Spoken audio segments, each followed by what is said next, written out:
That tiny ray of hope Colleen Gray offers at the end was tacked on by screenwriter Jules Furthman at the behest of studio boss Darryl Zanuck, who felt it necessary to lighten, just a bit, the novel's utterly bleak ending, which, of course, is the moment Stan accepts a job as the show's new geek, admitting he was born for it.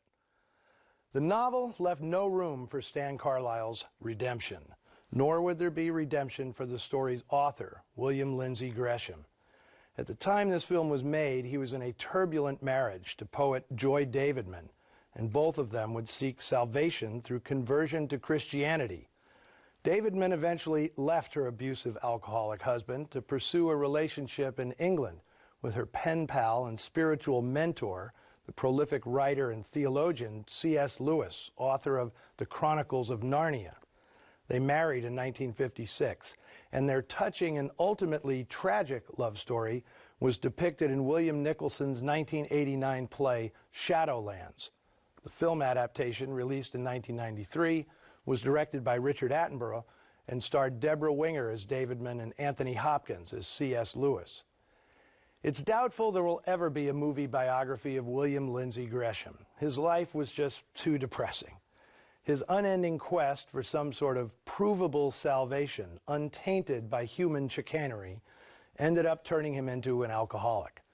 On September 14, 1962, after checking into the Carter Hotel in New York under the name Pete Crumbine, the drunken mentalist played by Ian Keith in today's film, Gresham opted to cut his spiritual quest short with a handful of sleeping pills in the same room where years earlier he'd written the first draft of his greatest book, Nightmare Alley, a fittingly dark finale for the writer of one of the darkest books ever published in America. Okay, to go out on a more positive note, I've shown this film many times at festivals over the years, but nothing topped a screening in 2002, where after giving an intro that declared this to be Tyrone Power's greatest contribution to cinema, a woman's hand reached out to me as I was walking up the aisle.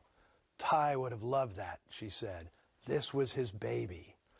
Well, leaning in, I realized it was actress Linda Christian, who in the 1950s had been married to Tyrone Power. Nightmare Alley deserves discussion, so share your thoughts with us on the Noir Alley Facebook page and Twitter feed.